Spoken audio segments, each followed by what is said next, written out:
Di po ito kahabaan. Pero ano ang matututunan natin sa buhay ni na Samson and Delilah? Magandang umaga. Sandali lang po ito, promise. Unang-una po, Samson was deceived by a very beautiful woman named Delilah.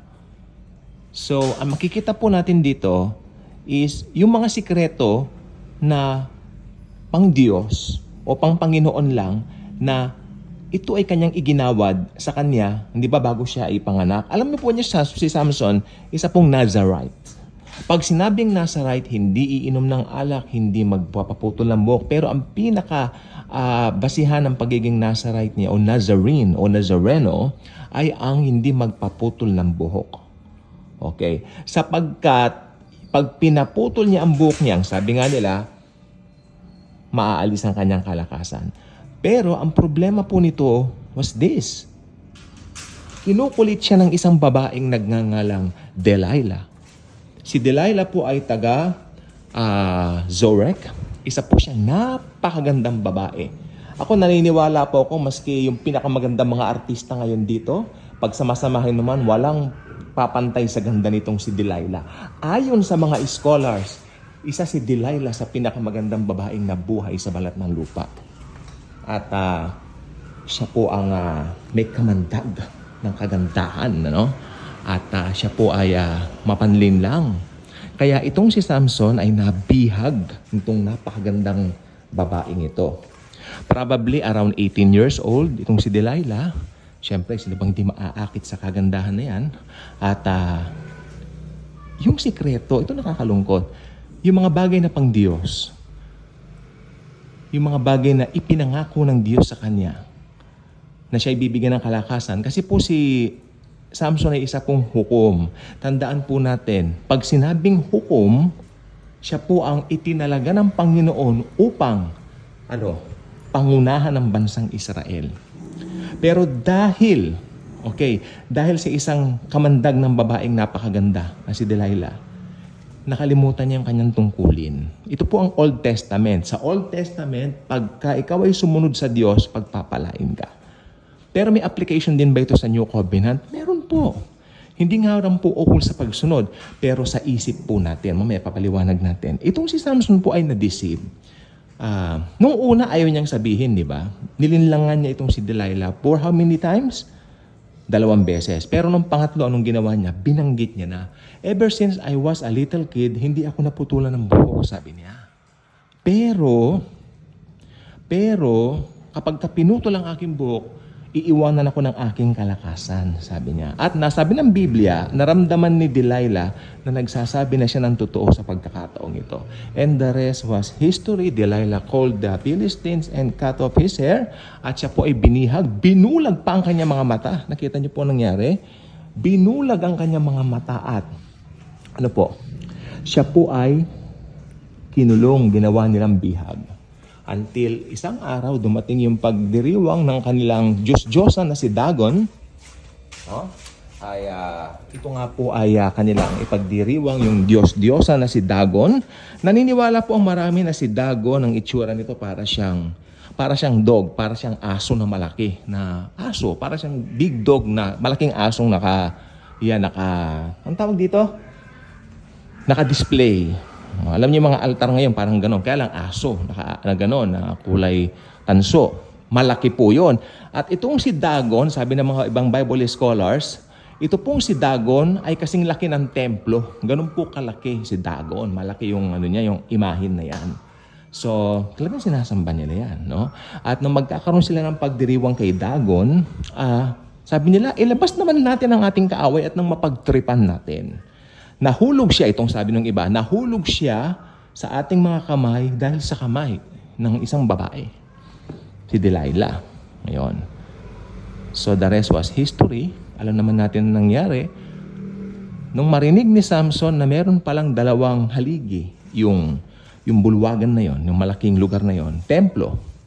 Sabi niya dun sa bata, halika iho, ihatid mo nga ako dito sa 2 haliging bato. At pag naihatid mo ko, umalis ka na, lumabas ka na ng templong ito. At alam niyo, sabi ni Samson, Panginoon, for the very last time.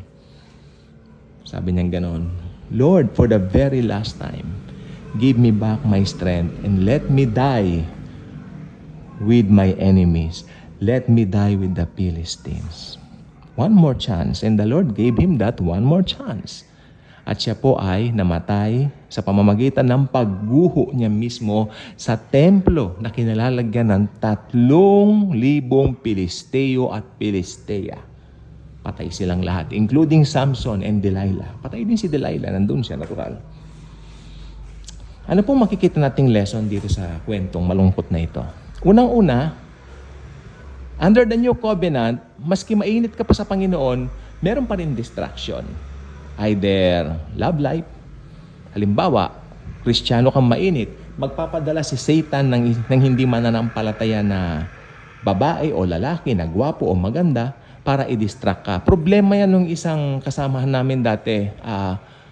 Dati lagi siyang nag-a-attend ng mga Bible studies sa amin. Then nakakilala siya ng isang babae na maganda.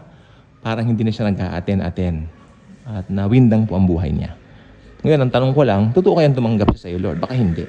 Diba? Kasi kung totoong tumanggap naman yung taong yun, itong sasabihin ko sa inyo, may distraction man, nandoon pa rin. Pangalawang matututunan natin sa buhay ni Samson, hindi nawawala ang salvation. Sa Old Testament, parang nawawala, o talagang nawawala ang salvation ng Old Testament. Pero nakita po ninyo, nung tumawag po si Samson kay Lord, binigay ni Lord yung pinagdasal niya. Nasa nabigyan siya ng muling pagkakataon, mamatay sa mga Pilisteo at mga Pilistea. Nangyari po yan. Ginuho niya yung templo, sabi ng Biblia, at mas marami siyang napatay sa araw mismo ng kanyang kamatayan kaysa noong araw nung nabubuhay pa siya bilang hukom ng Israel. Ang hukom, ano po bang hukom? Ang hukom po ay hindi mga hari, pero itinalaga ng Diyos na mamuno sa bansang Israel. Ganun po yan. Di ba? Hukom siya. Pero ang problema sa mga Israelita, humingi ng hari sa Diyos. Ayaw ng Panginoon na bigyan sila ng hari. Kung tutuusin po, ayaw ng Panginoon na bigyan sila ng hari. Pero humiling sila ng hari. Kaya ang binigay na hari sa kanila si Saul, disaster po. Pero unfortunately, that's not our topic for today. Punta po tayo sa pangatlong punto. Ano pong matututunan natin dito? Matututunan natin, point number 3 is, sa bandang huli, si Jesus lang ang kailangan natin. Kaya may kanta yung Hillsong, Jesus, you're all I need. Malamang si Samson sa kanya pong pagkakapiit bilang bulag, bilang pinagtritripan doon sa dungeon bago siya iakyat doon para pagtripan, bago siya mamatay.